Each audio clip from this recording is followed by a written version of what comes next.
Christian, it's wonderful to be with you today. Hello, thank you. So I cannot believe it's EO Atlanta's 30-year anniversary, a chance to celebrate. I want to learn a lot about your business today, Christian, and really kind of dig into how you got started. So can you kind of first of all introduce yourself to me? I'm Christian Dodder. I'm with a company called Fire Protection Services. And interestingly enough, I started in EO 15 years ago. So I guess I've been around for half of the journey. Yes. I bet you've seen a lot change over those 15 years. Quite a lot. Yeah. So the company's, can you repeat the name of the company? Fire Protection Services. Correct. Okay. That sounds very specific, but break it down for me. What does that actually do? It's very descriptive. Yeah. There's lots in this building we're in now. There's lots of different fire and life safety services that are here to respond in case of an emergency. Right. There's fire alarm sprinkler systems. There's systems integrated into kitchen systems. There's portable fire extinguishers. The list is endless. Okay. We inspect, service, and maintain those systems so that they do what they're supposed to do in case of an emergency. Okay. Typically fire, but they respond to other things like active shooter, right. Weather issues, sometimes some things like that, but generally fire. Okay. So are you implementing anything into the building, or you're just making sure that everything is precautionary? That's our niche, actually, is most of our competitors are construction companies. Okay. Because they're big dollars attracted to install new systems in construction type thing. And then the little breadcrumbs that kind of fall behind are the inspection and maintenance services. Right. Because those have to be looked at by law according to maybe monthly, quarterly, annually type stuff. And that's what we do. So things that cost a few $1 million to build might be $10,000 to $20,000 to inspect. Right. Okay. So that's what we sort of collect are those inspection contracts. So do you ever go behind and work and partner with the other players which are doing the construction that you become, or do they try and do it all themselves? They do have departments that do inspection, just like we have a very small department that does construction. Yeah. Okay. But it's kind of a 80-20, 20-80 story. We're not good at construction, but we can do like what we call remodels and retrofits. So little things. Yeah. So you really focus on what you're good at, which is making sure that you are keeping the maintenance really well maintained, that these buildings and the fire precautionary systems. Keeping people up to code for when the fire marshals come. That's one thing people are concerned about, or insurance companies, things like that. Okay. So have you ever seen a situation, I'm sure you have, but it must happen all the time, where people are not keeping maintenance up to date and it can be a massive disaster? Obviously. Absolutely. Yeah. So what made you get into this business? I had sold another company and I'd signed a non-compete. So I had to find something to do with my life. Yeah. And I was looking for something that had recurring revenue in it. And I did a little research. And when I got turned on to the fire protection world, it's required by law. There's lots of certifications. It's very professional. And all those things attracted me. Yeah. And it took me a while, but I was able to find someone that only did this inspection type service. They're very small. It was a guy and his wife, literally a mom and pop company in Perry, Georgia. So I bought that and started the Atlanta office. Okay. So you went out specifically to find a business like this to buy? I looked at a lot of different things. Okay. So I eventually arrived at this industry. Yes. Yes. Okay. And then I looked at probably 15 to 20 different companies in this industry because it was hard to find someone that wasn't focused on construction. Yeah. And how long have you been running the business for? September will be 10 years. Okay. So is it what you thought it would be? Absolutely not. Isn't that always the case? In these entrepreneur circles, people look for these boring businesses. Yeah. I call them kind of the blue collar things, Yeah. And they think plumbing, electrician, stuff like that. And I don't know if I'd put us in that category, but it's very similar. And once you get in, there's really nothing boring or slow or easy about it. Right.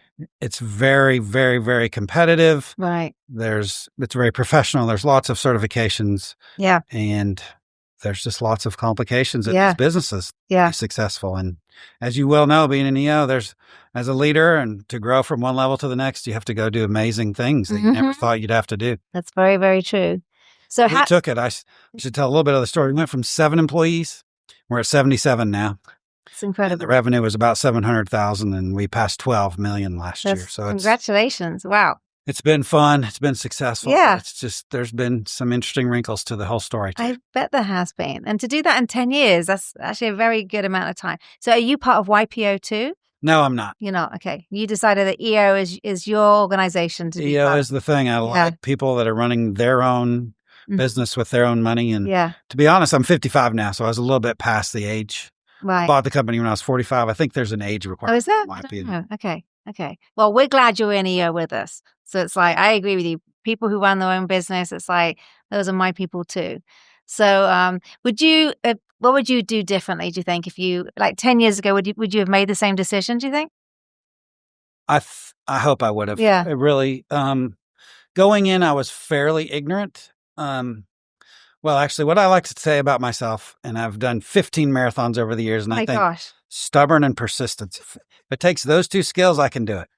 And I think without those two skills, I would not have dove into an industry this complicated without those two skills. And they Right. really got me where I am. And that's how I achieved Yeah. what I've achieved. Yeah. And what is the next 5 years, you think? Can you see the next 5 years ahead of you in the business? Do you have, like, how do you want to evolve it further? Well, we've just gone through a bit of a transformation by hiring a director level management to, I don't know if I've outsourced strategic decision making, but certainly a Mhm. substantial portion of it. So it feels like I am a smaller portion of running the company Yeah. now than I have been. And so things are moving faster and other decisions are being made. And it feels very comfortable. It's very different Yeah. That must to be be one of probably 10 instead of one of 3 Yeah. running the place. Wow, that's a massive And change. so there's, Yeah. there's some things to get used to. It's kind Mhm. of nice, actually. Mhm. And did they I mean, you talked about uniqueness, and I love the fact that you went in knowing you didn't wanna be one of the big construction companies, you wanted to do more maintenance.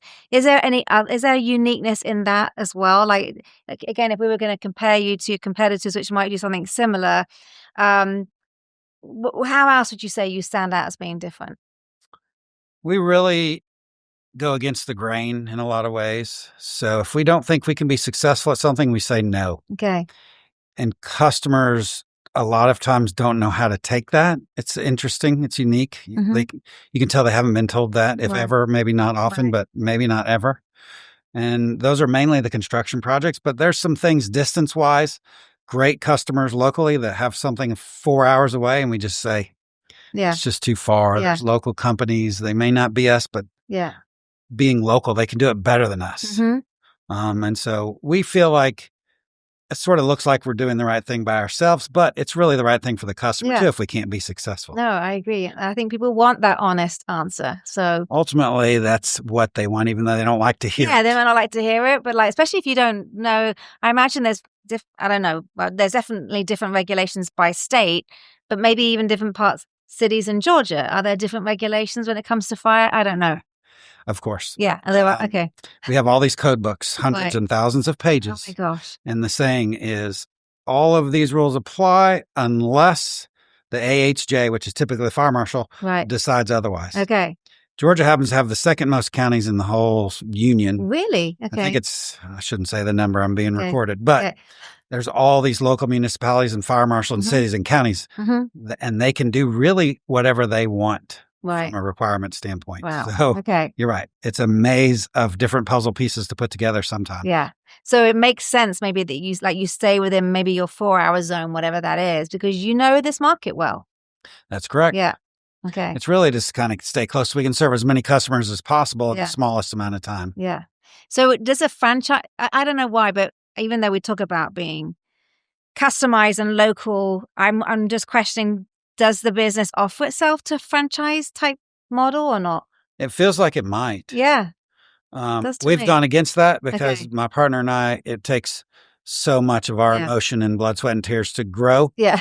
So we have 2 offices. Okay. One's 100 miles away, and we have worked very hard to help get that where it is. And we know enough to know we don't want Yeah, that yeah. one.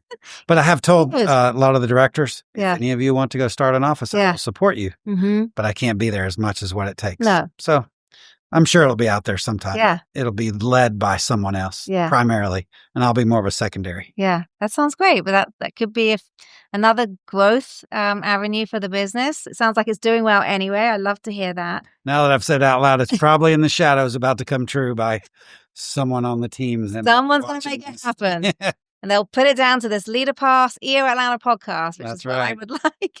So what is something unique you would like people to take away, not unique, a memory from today's conversation? If they were going to remember one thing about you, Christian, or your business, what would that be? I think that you can reinvent yourself. You know, I was in a unique business. That's a sort of a long story I won't get into. Signed a 5-year non-compete. And then I really dove into this industry without knowing anything about it. And I would think a lot of people wouldn't do that just from being intimidated or a lack of knowledge. And it certainly took me a while. And I could list, I've probably taken 12 to 14 tests, and I have 8 or 10 certifications from the state on the various services that we provide. And it takes years. And I've failed a few tests too, along with passed a number of them. And so I would just want to encourage people to try new things and to take risks. Yeah. And you can recreate yourself. Can do it. Yes. Recreate yourself. I went from 10 years in one industry, being sort of a leader, to starting at the very bottom. And well, I'm certainly not a leader in this industry. I've done a few things and I've got enough knowledge to really kind of know what I'm doing. Right. Well, I think you're a little bit humble. I think it sounds like you're doing really well. And I'm really proud to sit with you today. And I appreciate you telling us your story. Thank you very much. I'm glad to be here. Thank you.